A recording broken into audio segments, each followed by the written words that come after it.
Usopp's pirate tip of the day. Don't listen to Zoro. He's stupid. Welcome to the journey. Welcome to the crew. We think we're pretty funny, and we hope that you will too. This is the opening song to season 2. It's where the journey really starts because we've made it out of East Blue. We've got our snacks and we've got our friends. Now it's time to discuss the anime that never ends. Yeah! Start the show! Hello, fellow adventurers of the Grand Line, and welcome to episode 49 of King of the What Now? We are an anime podcast that discusses One Piece. We've started at the very beginning. I'm Joel, your host. Also, I am a corrupt mayor who rides around in a flamethrower mech suit. And I'm Kat. I'm the ghost on the podcast, and I am that mech suit. And I'm Curtis. I am a One Piece novice. And hey, wait, who are you? Move over, kid. I'm Curtis from 50 years in the future. Come back to the past, and now I'm time travel. Present. Rainbow mist, exploding ships. But my voice is getting normal again. Yay! They're merging together. So which 5 episodes did we just watch, Joel? We just watched the Rainbow Mist arc, which is episodes 139 through 143 of One Piece. If you saw a mayor who liked to tax people and a weird rainbow mist thing, you're in the right place. Curtis, can you please give us a succinct summary? Okay. So, there's this thing called the Rainbow Mist. Which Robin was reading about previously. Yes, in some books. I see the answer is no, it won't be succinct. Go on. I will be as succinct as possible. All right. I'm just teasing. Go for Rainbow it. mists. Some kids get sucked into there and are trapped except for one of them, who spends his whole 50 years of his life trying to figure out how to get them out. They open up again and they go inside along with the Straw Hats, find the kids who haven't aged at all. There's a bunch of treasure in there because it's a ship graveyard. There's some pirates other than the Straw Hats who want that treasure. Battles happen. And everybody gets out. Also, there are Marines following them around the whole episode. Oh yeah, the Marine. So at the end of the episode, everybody gets out except for the kids who were originally trapped in there. But then these 5 Marines show up who look like older versions of the kids, and it turns out they are older versions of the kids. They got out and got thrown 50 years into the past. They became Marines so they could have authority, so that they could come back to the island and get rid of the pirates who had been ruling over the town. Reasonable. Yep. It's a bunch of hand-wavy stuff. One of the weaker arcs that we've seen. And Curtis, do you have any comments on this arc? A couple. So first of all, they wrote a series of books about the Rainbow Mist, which Kat mentioned Robin had been reading throughout, like some of these other filler episodes we've seen. So she had everything except for the last book. But the last book ends with, we would like to thank the people who saved us, the Straw Hat Pirates. Mm-hmm. And it's like, there's been a reference to the Straw Hat Pirates out in the world before Luffy was even born because of time travel. Incredible. Did you think when we started this podcast that we would eventually get to time travel in One Piece? No. And I'm curious to see if it holds because this may or may not be filler. It feels like filler, and the fact that she's been reading the books has been in a bunch of other filler episodes. It hasn't been any real episodes. So my assumption is it's filler. Correct. Another thing that I think, I clearly know which episodes are filler and which ones aren't, but another thing about these episodes is Sanji and Chopper are more or less useless. Sanji tries to fight an opponent and he can't beat him, and then near the end he's like, I'm not going to let anyone touch this rope, but then the bad guys take the rope from him, and then when it finally looks like maybe he'll beat up the mayor guy runs away and Sanji's unable to catch him and just like, Come on, man, Sanji. There is not an arc, I don't think, where a character fails that hard without it being a plot point. Everyone's like, what happened to you, man? Why can't you get your mojo back? But it was just written off for laughs. Yeah, there was a lot of contrived bullshit in these episodes. There's a part where Usopp needs to shoot somebody, and he just doesn't. And then he goes, oops, he got away. Usopp, you do one thing, maybe two things if you count the lying, but you're supposed to be the sniper. Well, then Zoro sleeps through the first, 2 episodes out of the 5. Yeah, what the fuck? Well, and I mean, he does do that in certain episodes, but there's a part where people get on the ship and he's still asleep, and I don't believe that. I think Zoro has a sixth sense where he would sense it. At the very beginning, when they're being chased by the kids, it looks like... Oh, no, I just realized because of the time travel it makes sense. But it looked like they were trying to attack the Straw Hat ship, and they blew up one of their own marine ships. And the guy was just like, it was supposed to happen like this. But I now realize he did that on purpose so they could escape. Oh. So that they could go to the Rainbow Mist. Yeah, because he said, that's the way history is supposed to be. Mm-hmm. And now I understand why. I will say this is one of the best time travel stories I've ever seen. It was a very tight, well-contained loop. It didn't do any weird paradox, mess with your brain stuff. Okay, that is true. I liked it okay. I'm curious if I would have picked up on the fact that it was time travel, because I've never seen these episodes, and I kind of glanced at them, the summaries, before we started recording, just so I could be like, where's this going to go?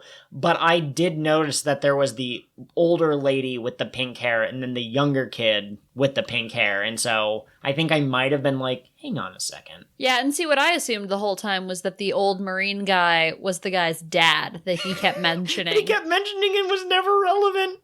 I wonder if that was in there on purpose. Oh. To purposely, like a red herring. About that? Yeah. Okay, absolutely. I did mention early on, is this going to be a time travel? Because, they had them not aging in that, so I figured it was, a time thing. But, and then I kind of tossed it aside, and then it came back. Yeah, and I think Robin at one point might have figured it out. There was a part where her eyes got really big, and she goes, could it be the Rainbow Mist? And then someone distracts her before she can finish the thought, and she never goes back to it. We did get a lot of great Robin in these episodes. Just her being smart. There's a scene where Zoro thinks he can cut electricity, and Usopp's like, that's stupid, Zoro, you can't cut electricity. And Robin just super deadpan goes, I can cut it. And she just unplugs it. Yeah, because it's generator powered, so she manages to, yep. I remember my thought from earlier. Curtis, these episodes answered a question you've been asking. Are there robots in One Piece? There are mechs, at least. Mech suits. Close enough. Now you can move on to the next one. But they are filler. I don't know if you want to accept that as, are you asking, are there canon robots, in which case we don't know? Or are you asking, I see robots, in which case, yes, you saw 2 of them, the electric and the fire one. Mm-hmm. Which, major Mega Man vibes, we all kind of noticed that.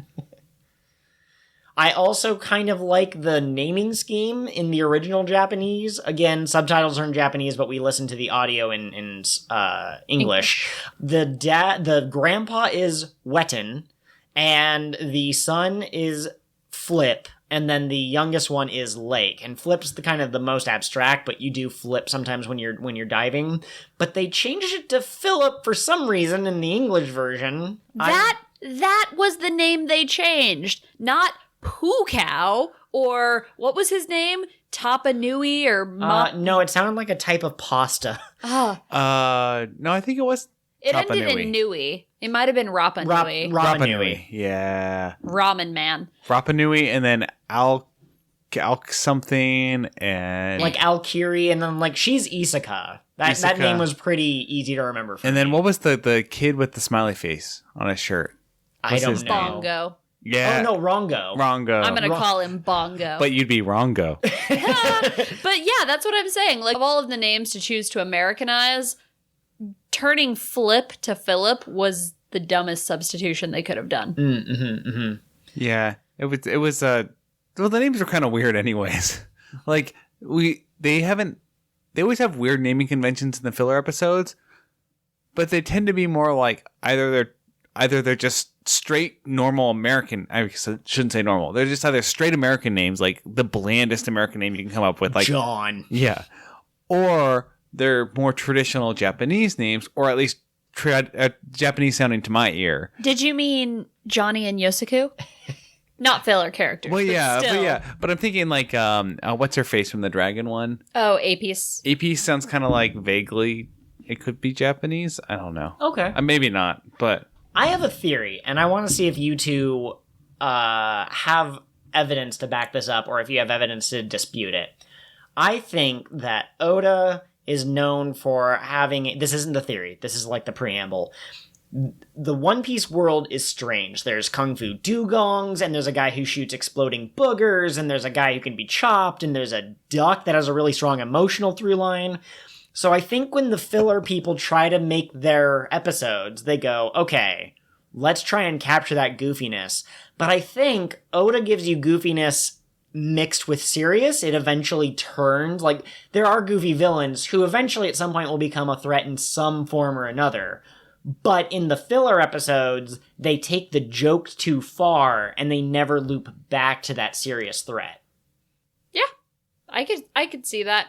I feel like some of the filler arcs, that's not necessarily true. Like, it definitely holds true for, say, the Carmen episode, which wasn't a filler arc, but it was filler. But, like, the AP stuff felt very serious. I don't feel like there was a lot of silliness in that one. What about Eric the Whirlwind?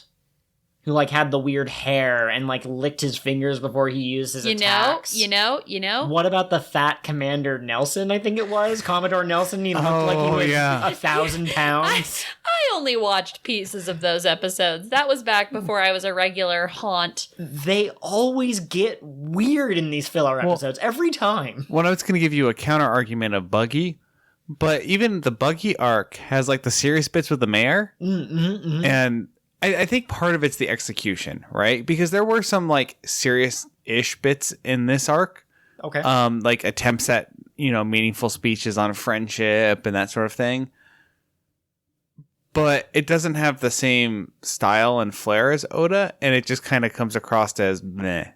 I would say the thing that I was focusing more on when I was thinking about these arcs and, like, the silliness was Professor Mayor Wetton, who his sons would just blab secrets, and they never ended up doing anything that was, like, legitimately threatening. The one of the Flip had his electric suit or whatever, but I don't know. It was lacking something that Oda would have brought to the table. Lick had the electric suit.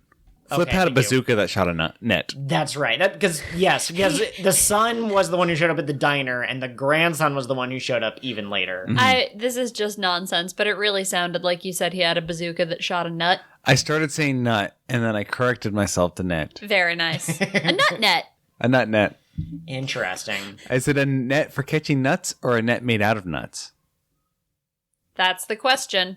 That is the main question that comes out of this. It's kind of like how in Mario there's different mushrooms that can give you like a propeller head or like a penguin suit, and then how in One Piece there's the gum fruits. A net nut is a nut that can become a net, and there's like the hook nut, and there's the rope nut, that sort of thing. Mm-hmm. And then a nut net is a net made out of nuts. Exactly. That's nuts, man. A new recurring segment in King of the What Now. King of the What Now. Stay on brand. And I think that brings us into our world famous ad segment. And today's sponsor is rather interesting. It's very well timed. We don't always get the offer and we go, oh yes, episode 49 of the podcast would be the perfect time to market this product. But this group approached us with something, and I went, dude, this is perfect. It's amazing. The stars aligned. What they are offering at robotsuit.com is mecha suits with Mega Man and Elemental themed powers. These are amazing one-size-fit-all technology for all body sizes. They're made of like this kind of like rubbery, expandable, foamy kind of material. So, you could be really tall, you could be a little on the short side, you could be really wide, you could be skinny as a rail, and they will fit to your curvature and all that stuff. Standard robot goop. Standard robot goop. That's right, Catherine. And tell me, you were given a tour of the facility and you're able to try out a couple of their up-and-coming products. Did you find any that were particularly interesting? I really liked the rainbow suit. Okay. First of all, it gives you the ability to walk on clouds, which is cool. But while you're up there, you can shoot rainbow beams that disintegrate evil. Interesting, and it's also thematically tied to the Rainbow Mist. It's almost like these people knew we were doing this episode. Maybe these were the 5 episodes that they found most inspiring. Maybe they heard this episode and they went back in time to create a product that would support us. That would explain why on the list of people who have sponsored or offered to sponsor us, I actually had bees with a question mark, but that's been crossed off, and underneath that was robotsuit.com. So I think this holds some weight. I think some time travel has been introduced. And Curtis, how would you describe the user interface when you're? How would you describe the online shopping experience at robotsuit.com? Well, it works pretty well. Mm-hmm. It takes a while to install some software on your computer first. Okay. And then it does this weird thing where the computer turns into like a little mini mech thing. Sure. Yeah, like it just like reaches around your arms and your arms get enveloped by your computer. And if you're on your phone, it's like just your fingers. Okay. And then you suddenly like are in this virtual store. Okay. Right? The totally immersive shopping experience. Yeah. And then so you just get a shop like that. And then you order whatever you want, and then they ship it to you within 30 seconds. Wow, that's incredible. How did you find support if you ran into any kind of technical issues? It was, there just weren't technical issues. Okay. I'm definitely not saying that just because I'm under any sort of duress. You're not currently wearing a suit that has, kind of a Suicide Squad style device in the back of your neck. Okay. I actually was able to try out. They had a couple of really cool ones, but there was like a fire one, and anyone who knows me, and I think I mentioned on the podcast, fire is always my thing. It was sold out though, even in like the colors that most people would find not great. They have a seafoam green fire suit. I'm not sure about that direction. But since they were sold out, I had to go with the Dupli machine. And I learned I don't actually necessarily like being around another me. It's kind of like in that episode of Futurama when Bender made other Benders, but they were too lazy to do the work that Bender didn't want to do. It was the same thing. We all just wanted to talk nonstop about One Piece, and we kept interrupting each other, and it was awful. So I wouldn't recommend it unless you have the right personality to suit it, but the fact that you can have a conversation with yourself and really, look at yourself. It's just, I think a lot of people are going to get a lot out of that. Mm-hmm. I personally am going to return it because with the first suit, you have unlimited return policy. Up to a year after your initial purchase, you can return it, and they will give you another one, and they have a lifetime warranty in case it ever gets damaged. Even if you find the suit to your liking, but something goes wrong, they'll be able to fix it. It's very handy. It's very, very useful. So once again, that's robotsuits.com, and they've released all of their new mecha suits that can serve a variety of purposes. And now back to your regularly scheduled episode of King of the What Now. King of the What Now. Stay on brand.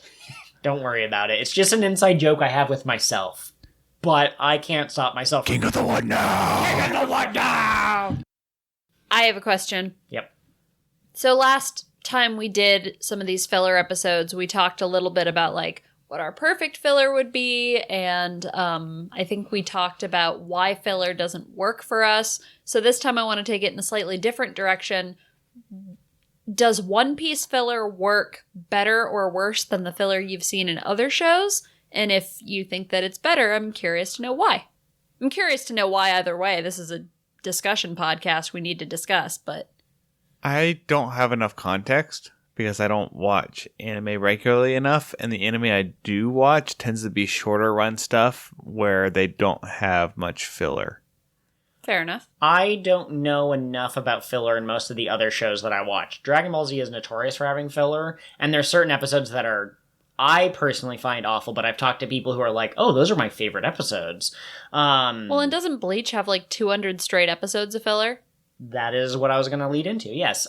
Bleach is the only one that I've seen recently that I had noticeable, and it had an entire arc that I actually kind of liked. I actually liked the ideas behind the Bleach filler arcs a lot, usually. It's just a matter of they went on too long, and there was one near the end that they kept bringing back, and it's like, oh, okay, so we're going to visit this other idea that was good for one filler arc, and you're going to try to expand it to 3. That's pretty good. We were asking for continuity in our filler just last week. I was actually going to bring that up. That was like my point last week, and now we have it not only between this filler arc but the previous filler episodes with the book that Robin's reading, and I was like, that's not what I meant. I think it's kind of cool, though. At least there was some sort of thread tying it all together. I wish that it was consistently like that, and it was about a character that we cared about from the beginning. Mm-hmm.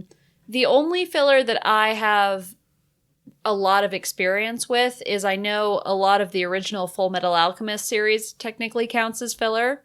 The first episode of any anime I ever saw was the Bury the Chopper episode of Full Metal Alchemist, which is 100% filler. It wasn't in the manga at all, though the character shows up later. But anyway, that episode was so tense and it got me so excited that was really one of the reasons I started watching anime at all. So I think that I'm pro filler in certain situations. And I think the thing that episode did right that maybe the One Piece episodes don't do is there was tension in it. Like you felt like the character could actually die at some parts. And if you were a manga reader, maybe you were like, I know they're not going to die, but I was 11. So... Absolutely. There's some good filler in One Piece that we can't discuss. I think that having a through line is good. In this case, it was the guy, Henzo, the professor, trying to reunite with his childhood friends. And the last one had Zenny the moneylender as a through line, and A-Piece was a through line. There's something that they're lacking, and once we get to the good, I'll try to bring that up and try to contrast, like, why do I like it better here? But yeah, well, and then the Bleach filler that I really liked, there was a society of bad guys, or not a society, but there was like 6 or 7 of them. And so it was set up in the same way that most Bleach arcs were, in which there was a assortment of bad guys and different characters had different fights, and they eventually got whittled down to the final battle, and Ichigo took on that, and it's like, okay, so this follows the exact same pattern. And since I would argue that there wasn't emotional through lines in Bleach, it was just look at how cool that sword is, they didn't need that. Whereas One Piece, I don't care about Professor Henzo, and something about the way Usopp gives the speech about friendship means that you work together, it just felt forced, and that might have been because I knew it was filler. So you need that emotional through line, and I feel that because One Piece has such a high peak, the filler has to try to also aspire to that, and that's why it leaves such a bad taste in my mouth. And like, if I can fanfic for just a bit, like if I were gonna rewrite not just this filler arc, but like the previous ones we watched up till now, yep, I would emphasize the books Robin was reading more. Mm-hmm. Maybe drop some hints about the content in the books, and then also consider maybe having like brief appearances of the Rainbow Mist.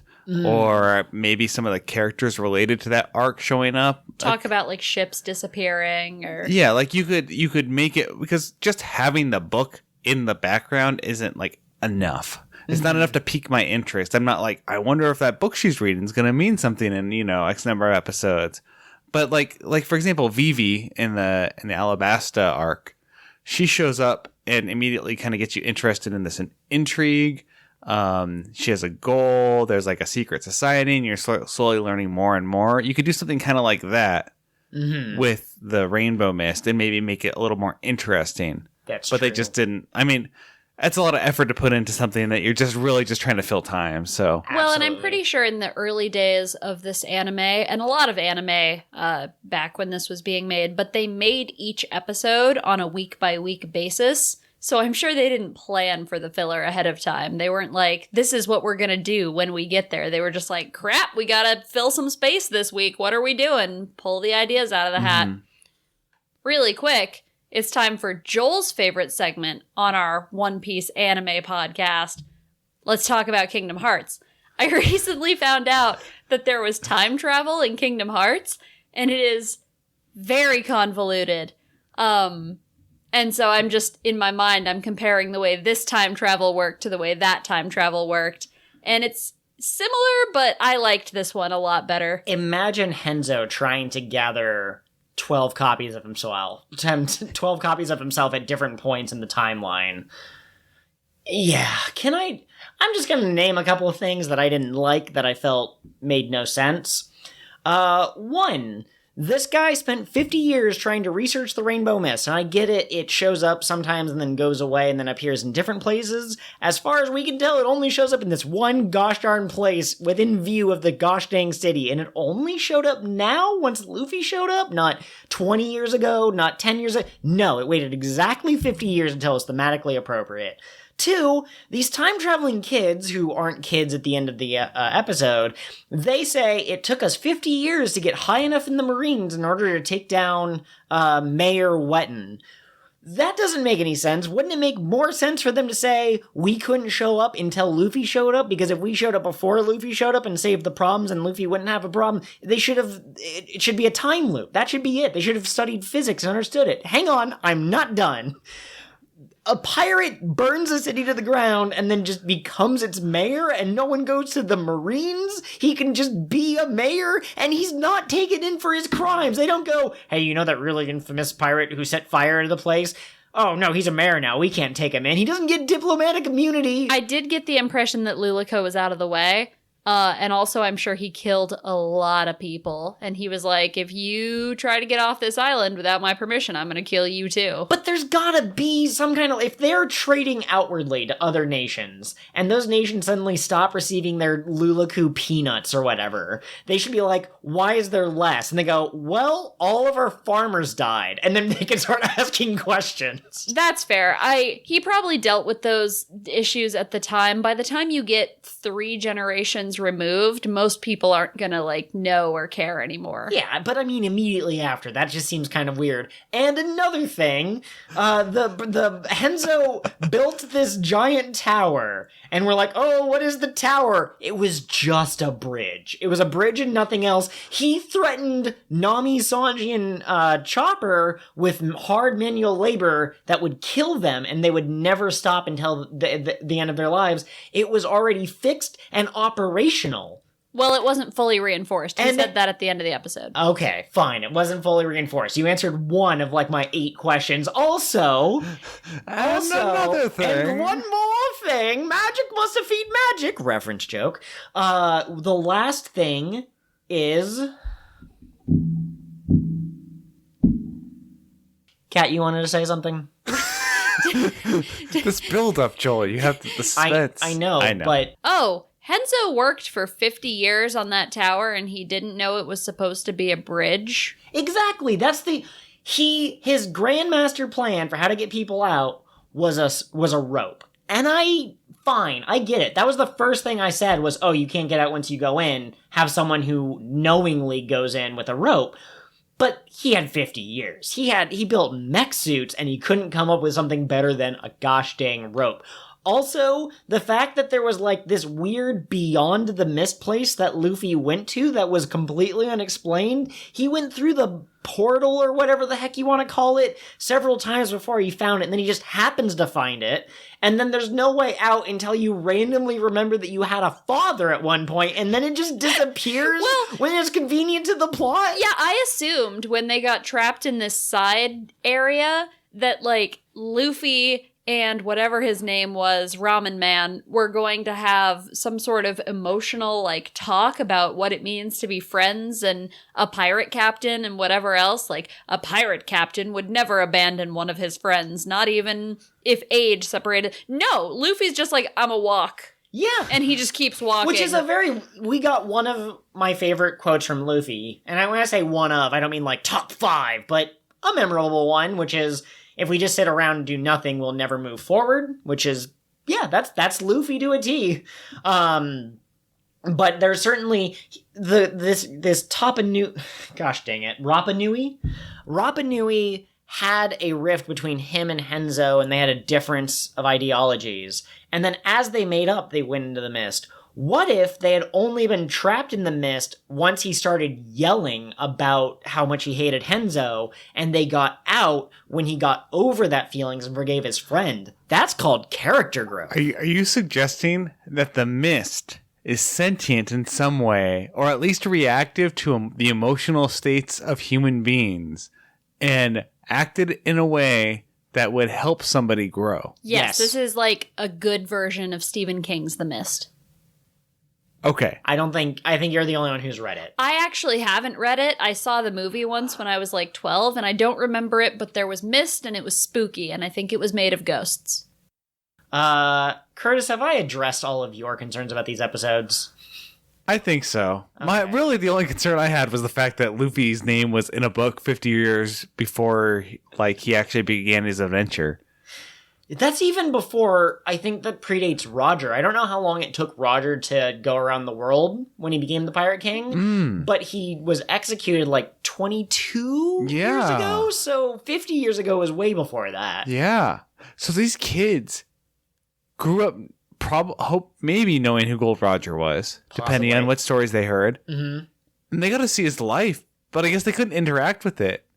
So they must have known something about not interfering. Yeah, absolutely. I think that there probably was originally a line about non-interference policy, and then they're like, I don't think the kids are going to understand that. But how could you... Anything you do, anything you're interfering with, would be history already. So you're not really interfering. Because, like, you're becoming high-level Marine people. You're going after people who, if you hadn't been around before, you wouldn't have gone after them. Yep. And they would have still been out there. They could have been someone important. But you were already there in the past because of the time loop. So, like, could you imagine if they got in their own head? They'd be like, is this what I did before? How do I know? Should I just do it? What if I go after Gold Roger, like, am I supposed to? What if I attempted it before and, like, I'm supposed to attempt it, but now I don't want to because I don't want to get in the way on accident. And then by not doing it, he actually doesn't achieve a certain thing he's supposed to do.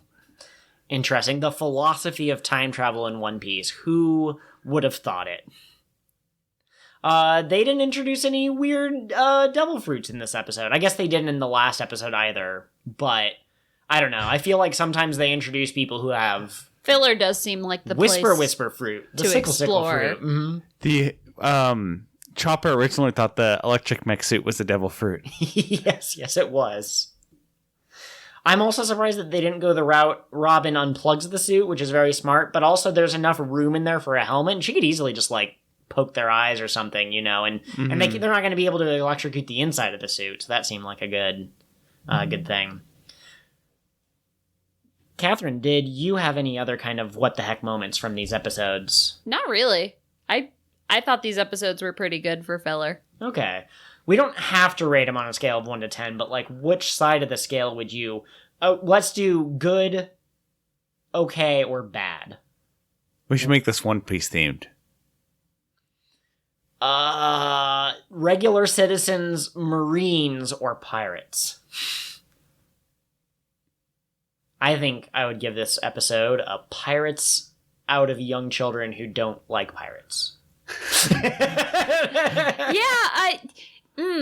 I would give this episode the chop fruit because, yeah, that's kind of a cool power, but it's not one I would want. Okay. Okay. I think I would give these episodes dance powder. They were okay, but I know that, like, in the bigger picture, it could be causing problems for me. They should be illegal? Yeah. And not for consumption. There you go. That's what these episodes are marketed as. Not for use with your eyes. Man, do you remember that time Luffy burned a guy's treasure and then extorted him for food? Yes. The mastermind. Who was the true bastard of Alabasta? I forgot about that. Absolutely. I did also learn something recently, and this is like 8 episodes past where I should have brought it up, but just due to the way I consume One Piece, I never knew. I incorrectly said that Mr. 2's real name was Bon Clay. And as was pointed out in our rival podcast, Piece Together, Bon Clay is actually the name of a holiday. His name was Mr. 2 Bon Clay because he had both a male agent name and a female agent name. His real name, which has never been spoken in the show ever, is Bentham. Oh. But he goes by... If he were to show up again, I have a feeling that people would refer to him as Bon Clay, even though that's still part of the name that he disavowed. Yeah. All right, and before we wrap this up, Curtis, would you like to detail what happened with that last episode with us? Was there anything special about the way we consumed that episode? Oh, yeah. So we started watching at 1.5 speed, which made it so much better. Every time we've watched... Every once in a while, we will speed up the intro song or the ending song, so we'll still kind of experience it for the most part. It's... And so for a long time, we've joked that we should watch an episode at 1.5 speed, to which Catherine and I were a little concerned Curtis might miss something, to which Curtis said, well, I don't have to worry about missing filler, do I? And he figured out that these episodes might not have been the most canonical. So we finally gave it a spin, and... Let me tell you, there's one shot in particular, which actually was canon, but the shot of all of them expressing their surprise that they're about to be hit by a ship falling from the sky was amazing at 1.5 speed, because it was just, Quick plug, next week is our 50th anniversary episode. Wow. No, it's not anniversary, it's our 50th episode, but shut up, Curtis. We have been doing this, or will have been doing this next week, for 50 episodes. We have a lot of fun and exciting things coming, so tell your friends to jump on in and watch us confuse our co-host. What I was going to say, we went back in time 50 years, and this is now our 50th anniversary. That is funny. Edit that in, I will Joel. try to find a way to see if I can put that in there. We've now gotten up to 4 bonus episodes up on the Patreon. We've now done 50 episodes. Well, we will have done 50 episodes next week. We've done 3 openings. We've come up with 3 different ways to summarize the episodes. Between the cold summary, or between the bad summaries and the pirate tips and the badges. I almost said medals, which is very similar, but not what we were calling them. We also, next week, it will probably be a little bit longer of an episode. We're still only going to watch 4 episodes of the anime. 144, 145, 146, and 147. But we're going to have a special little bonus segment at the end. So be sure to allocate more time talking about your favorite Japanese cartoon pirate people. So, Curtis, I did kind of let the details slip. We are actually officially going to start Season 3, the actual Season 3, next week on next week's episode. And the ship falling from the sky, that was canon. So did you have any kind of reaction to that? Or are you just kind of zoning out because you just experienced an hour of filler? I assumed a ship was coming out of the rainbow mist. Oh, it's not that. Okay. Mm-hmm. Give me a theory. Sky pirates. Sky pirates. Okay. I'm curious to see how this plays out. And I think that has been your final thought. Thanks for listening, everyone. Outro goes here. I need to harmonize next time.